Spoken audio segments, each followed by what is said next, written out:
And yet the evidence of the things that I'm talking about is readily here all the time, right in front of us.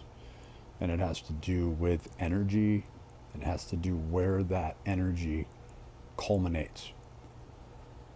And so if I'm capable of speaking seemingly abstractly about very highly philosophical concepts that not only bridge on but connect to a spiritual manifestation, metanoia on my channel here, a radical change. And so I can resonate with certain entomology, nomenclature that has the truth.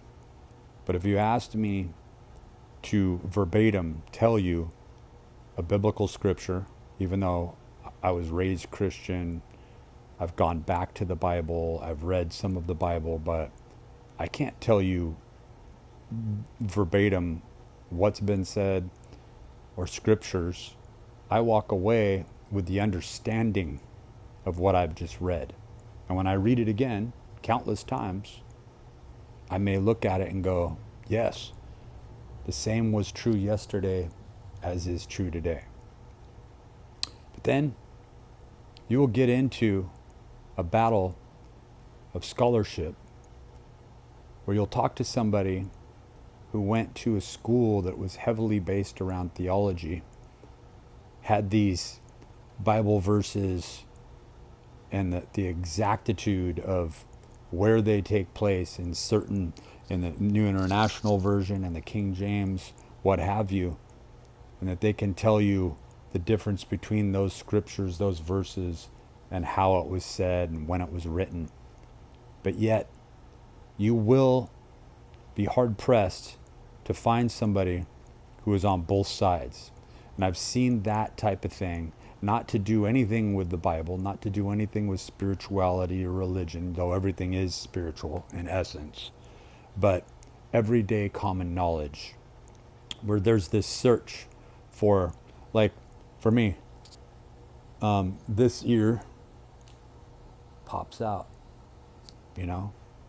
This side of my face is, there's an asymmetrical issue going on.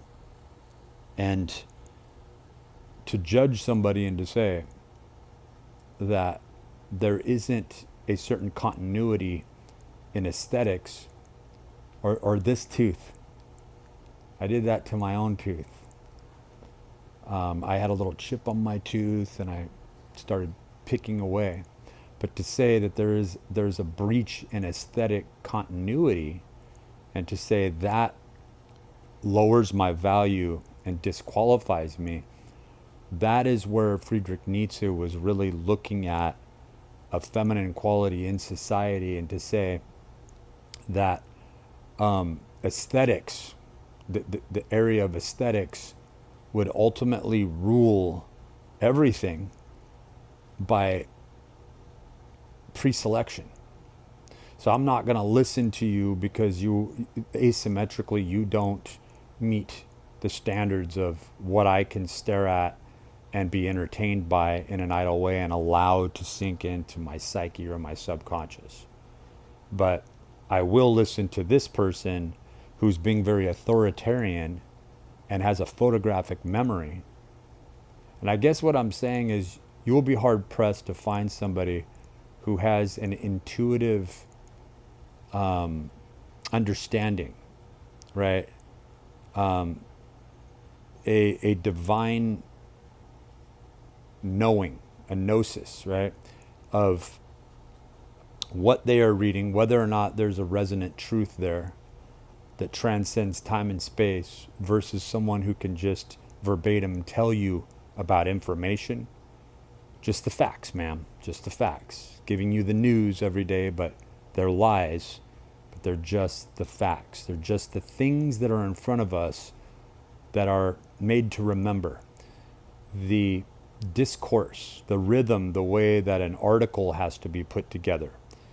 The opening, the meat of the article, how long the article is supposed to be. In closing, a summary. And the person who's able to articulate on every single item being written in such a way that it matches everything else that they read. Yet if you took that formatting back 2,000 years ago, or utilize that same formatting 2,000 years from now, there, it's the difference between, you know, us, the prose, right? When things were heavily written in prose, like the Gospel of Truth. When you read that, there's a resonance of, there is no popularity through the populist movement of how this was written and how it should be articulated so that you can be relevant or cool. And I guess that's the point of this, is that the assumed item, the assumed value system of a person, information, a place, a time, an event, is heavily based on the assumption of relevance when nothing here is relevant.